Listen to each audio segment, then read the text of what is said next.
ने कहा वो उसकी अपनी राय है जिसकी पुष्टि जीबी पंत हॉस्पिटल में 5 मई 2026 को paramedical and technical employ union और जीबी पंत कर्मचारी यूनियन 3103 ने नेशनल पब्लिक हेल्थ अलायंस के आह्वान पर अंतर्राष्ट्रीय मजदूर दिवस मनाया। इसको मई दिवस के रूप में भी जाना जाता है।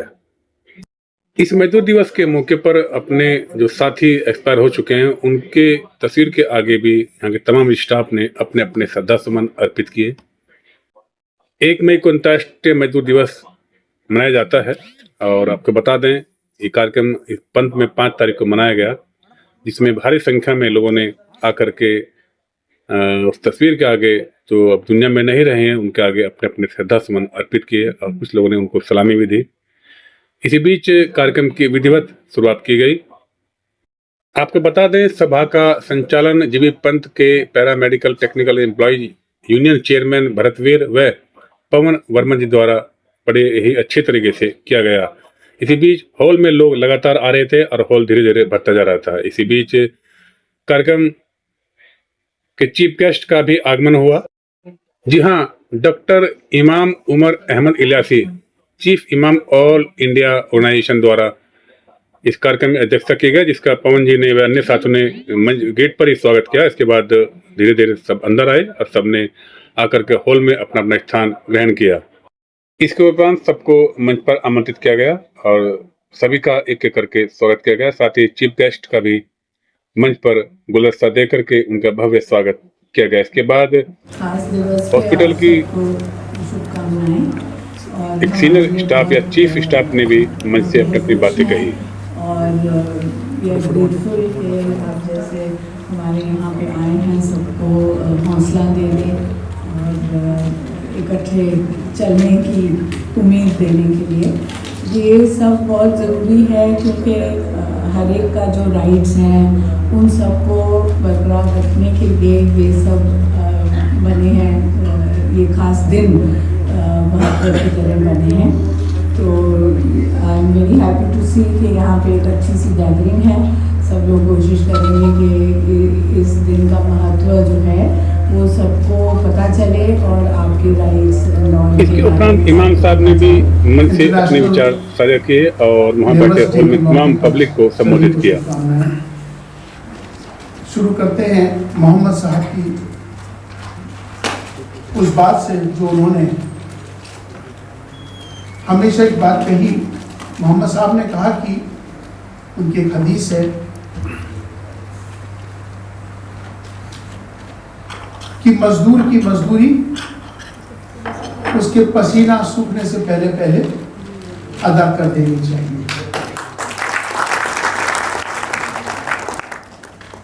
आज इस मौके पर आप सब जो खास तौर पर मुझे वो कोविड का वो टाइम याद आता है कि जब आप फ्रंट पर सबकी जानें बचा रहे थे अपनी जान की परवाह किए बगैर। कोई छुट्टियां नहीं थी, किसी को कोई छुट्टियां नहीं मिली हुई थी। सब लोग हॉस्पिटल में 3-3 दिन 4-4 दिन सोए नहीं, ऐसे ही लेट गए। मतलब इतनी वो कोविड का वो समय ऐसा आया जिसमें हमें इनकी अहमियत समझ में आई कि हॉस्पिटल और हॉस्पिटल की जो लोग हैं, स्टाफ हैं, डॉक्टर्स हैं, नर्सेज हैं या तो उनका जो स्टाफ है उसकी कितनी अहमियत है, कितना बड़ा मतलब उस वाक़ये को हम हमेशा याद करते हैं। डॉक्टर्स की, नर्सेज की और स्टाफ की बहुत कुर्बानी होती है। ये इबादत है, किसी की जान बचाना, किसी का दुख में आप सब खड़े होना, ये बहुत बड़ी इबादत है, मामूली बात नहीं है ये। आज इस मौके पर आप सबके लिए शुभकामनाएं, मुबारकबाद। और मैं आपकी हिम्मत अफजाई के लिए आया। सिर्फ मैंने ये सोच के यहाँ आज का प्रोग्राम बनाया था। जब पवन जी और प्रधान जी मेरे पास पहुँचे तो मैंने कहा नहीं, आपकी हौसला अफजाई हो, सिर्फ इसके लिए मेरा आ जाना है। और सबके लिए बहुत बहुत शुभकामनाएं और मेरी दुआएं आप सबके साथ हैं। इसके उपरांत जीवी पंथ में काम कर रहे अलग अलग क्षेत्रों में लोगों को एक्सीलेंस अवार्ड और साथ ही प्रमाण पत्र से सम्मानित किया गया।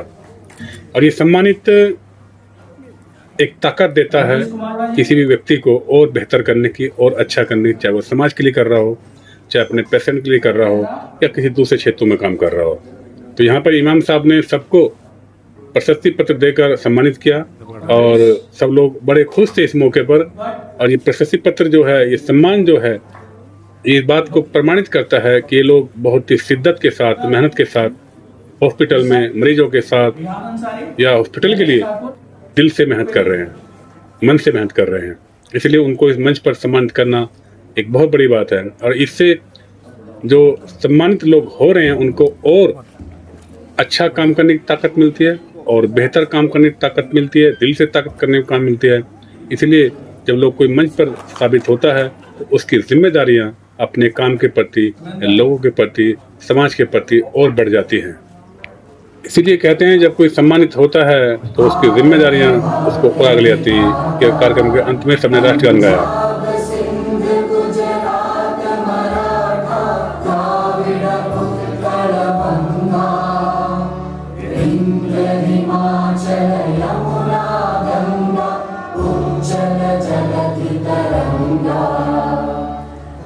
शुभ नामे जागे, तब शुभ आशीष मांगे, गाहे तब जय गाथा।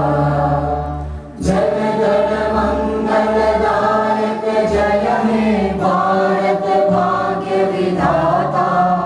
जय हे, जय हे, जय हे, जय जय जय जय हे। कार्यक्रम के अंत में पवन वर्मा जी व भरत जी ने सबका धन्यवाद किया और सबको शुभकामनाएं दी। और इसके उपरांत सबने एक ग्रुप फोटोग्राफी करवाया। इसके बाद कुछ और विशिष्ट मेहमान आए, मेहमान लगातार आ रहे थे, उनका भी मंच पर एक एक करके सबने बुके देकर भव्य स्वागत किया। और कार्यक्रम के अंत में हमने कार्यक्रम के जो कार्यकर्ता हैं आज उनसे हम बातचीत जीबी की। पंत हॉस्पिटल के अंदर यूं तो सारे दिन होते हैं, लेकिन आज इंटरनेशनल डे है जिसे मजदूर दिवस भी कहा जाता है। हमारे बीच में विजय सिंह जी हैं।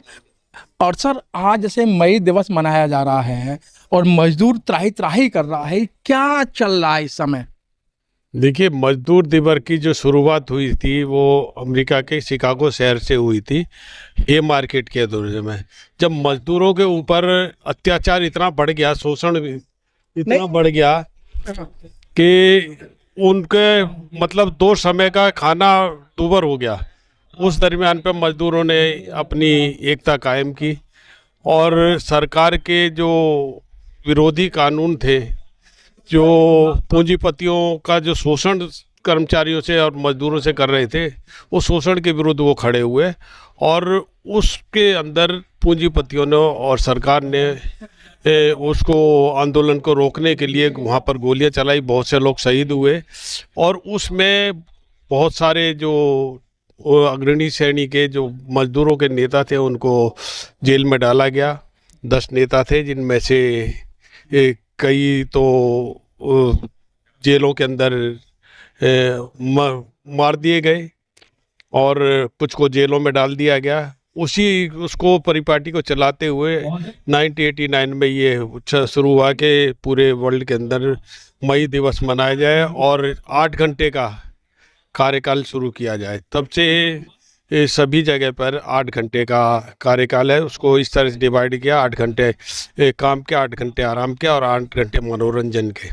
और तभी से अब ये चलन में आ गया है। लेबर का डे मनाया जाता है पूरे वर्ल्ड के अंदर, इंटरनेशनल लेबर डे के नाम से। ये जीबी पंत अस्पताल में मुझे लगता है 2015 से, मैं जब से यहाँ इस हॉस्पिटल में बात 13-14 से मनाया जा रहा है और आज परिपाटी आज तक टूटी नहीं है। इस परिपाटी को हम चलते आ रहे हैं। हमारा केवल ये औचित्य होता है कि कर्मचारियों की जो मांगे हैं, जो डिमांड है, उनको सरकार तक पहुंचाया जाए, प्रशासन तक पहुंचाया जाए और उन्हें पूरा कराया जाए।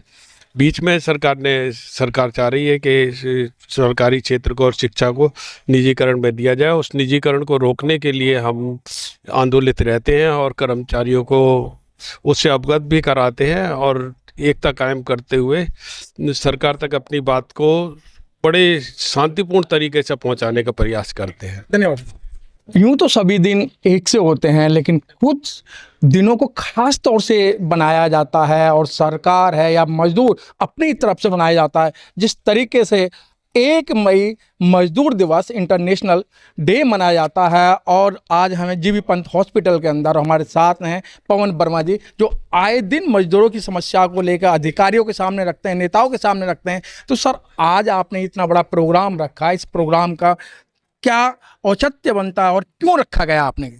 सर, एक तो ये है कि इसका हमने स्मरण करने के लिए जो शहीद हुए थे 1 मई को, उनके स्मरण में रखा है। और दूसरा, आज की परिस्थितियों में इसका ये औचित्य है कि आज आप देखोगे सभी सरकारी कार्यालयों में लगभग आउटसोर्स होता जा रहा है, मतलब ठेकाकरण।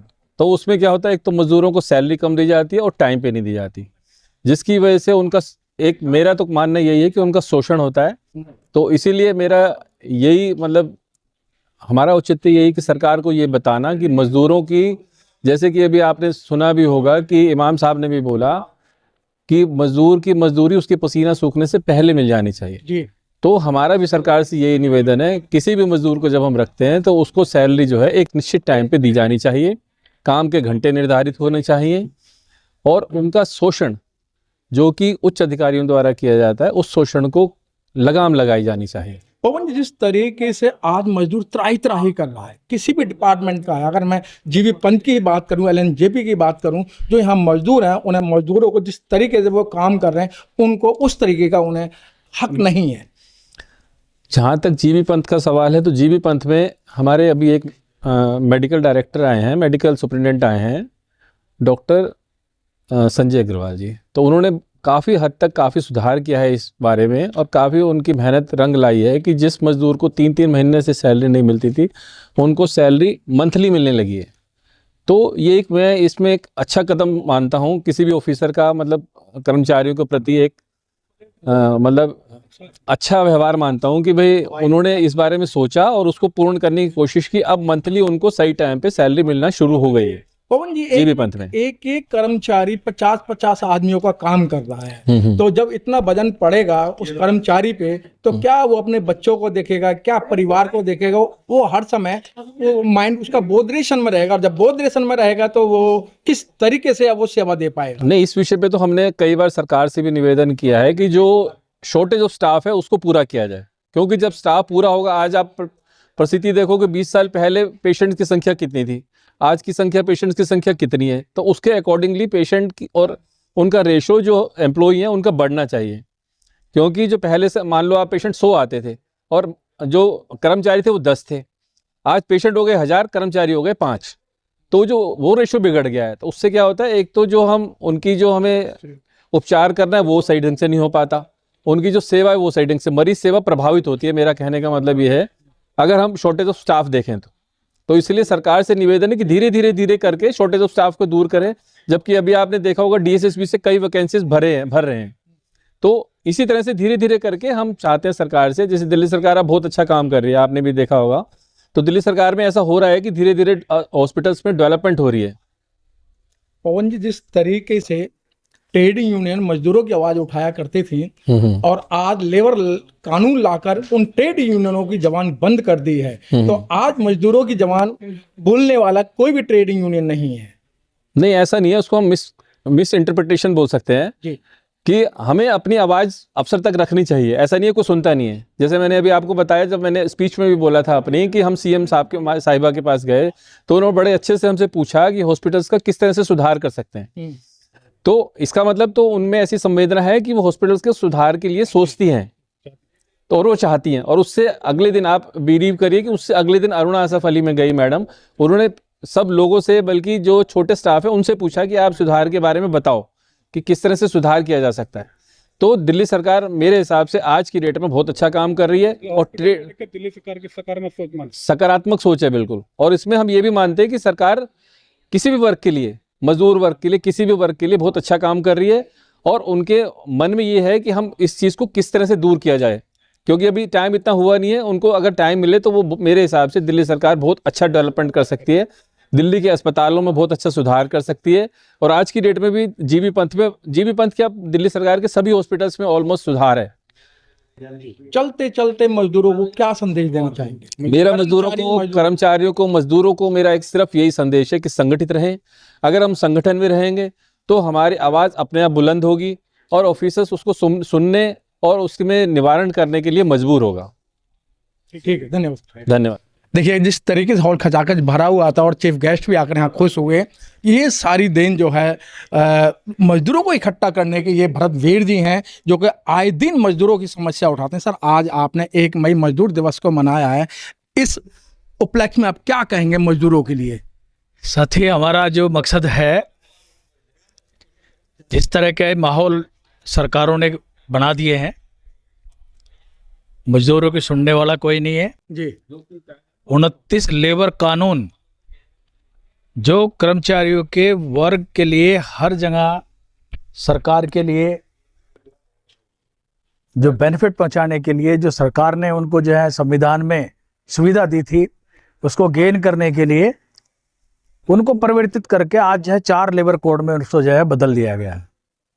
और कोड क्या है? वो संहिताएं हैं। वो संहिताएं वो इस तरह की हैं कि अभी आप जब पहले धमकी देते थे एक अफसर को कि मैं आपको कोर्ट में देख लूंगा अगर आपने मेरे साथ कोई अहित किया तो, लेकिन वो अब जो है धारा बदल दी गई है।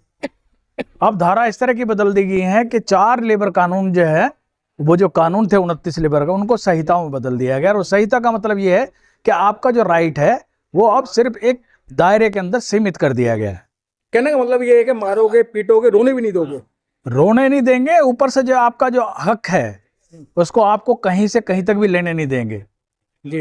हालात ये बन गए हैं कि जो मजदूर की मजदूरी है, जहां एक जो है उच्च वर्ग का कर्मचारी जिसको हर महीने पैसे चाहिए, लेकिन एक जो निम्न वर्ग का जो कर्मचारी है उसको 6-6 महीने तनख्वाह ना मिले, कैसे वो गुजारा करेगा?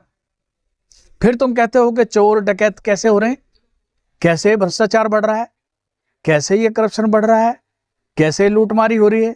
उसके पीछे कहीं ना कहीं सरकारों की खुद की मंशा है कि जब मजदूर को मजदूरी नहीं मिलेगी तो उसको अपने बच्चों का पेट पालना है, कहीं ना कहीं से तो वो जो है अर्जित करेगा।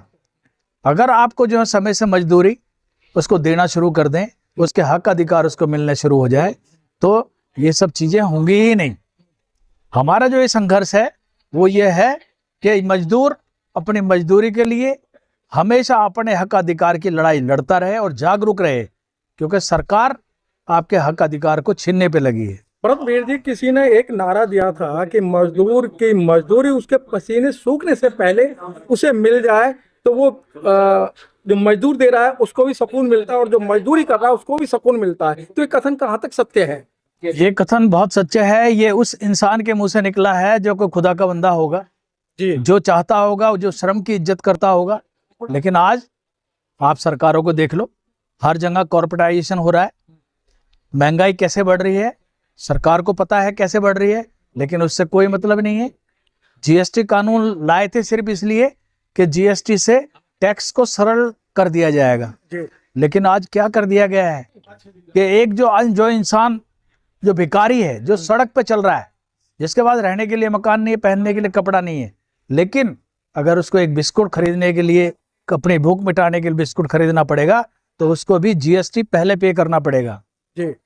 लेकिन सर, जिसने ये कानून बनाए थे और जो संविधान में मजदूरों के जो हक दिए थे, आज सर वो उसका व्यक्ति का, वो मानव का नाम लेना भी लोग उचित नहीं समझते हैं। अगर मैं सीधी बात करूं, डॉक्टर अंबेडकर ने अपने 4-4 बच्चों की कुर्बानी करने के बाद में मजदूरों को हक दिलाने की बात की थी। देखो, आज के टाइम में जो मीडिया है, जैसे सभी को मालूम है कि गोदी मीडिया पैदा कर दिया गया है, वो प्रशासन की जुबान बोलता है।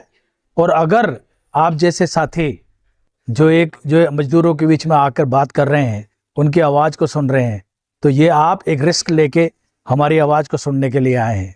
आप जैसे साथी बहुत कम है जो मजदूरों की आवाज़ को बुलंद करने के लिए आगे आते हैं।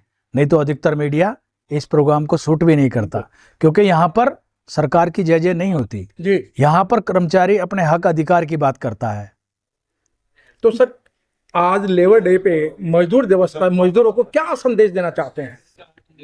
मजदूरों को हमारा जो संदेश है वो सीधा सा है कि जो बाबा साहब ने संविधान में आपको हक अधिकार दिए थे उसको आपको छीन के जो है अर्जित करना पड़ेगा। अगर आप चाहते हैं कि जो है आपके अधिकार बचे रहें तो आपको आंदोलनरत रहना पड़ेगा। अब से 15 साल पहले इसी देश के अंदर अगर सिलेंडर महंगा हो जाता था तो सड़कों पर जो है नेता सिलेंडर लेके कंधों पे निकलते थे, लेकिन आज इन 15 सालों में कितना बदलाव आ गया है कि कोई आपके गरीब की आवाज़ नहीं उठा रहा। आप स्कूलों में देखो कि स्कूल के अंदर जो है पूरा प्राइवेटाइजेशन कर दिया गया। जो सरकारी स्कूलों को की जो ज़मीन है वो उसको ओनी गोड़ी में जो है बेच के उसको जो है प्राइवेट को दिया जा रहा है। तो पूरी तरह से जो है कॉर्पोरेटाइजेशन किया जा रहा है, जिससे पूंजीपतियों के जो है घर भरे और जो आम कर्मचारी है, जो आम नागरिक है, उसका शोषण किस लेवल तक सरकार कर सकती है, लेकिन ये ज़्यादा दिन तक नहीं चलेगा।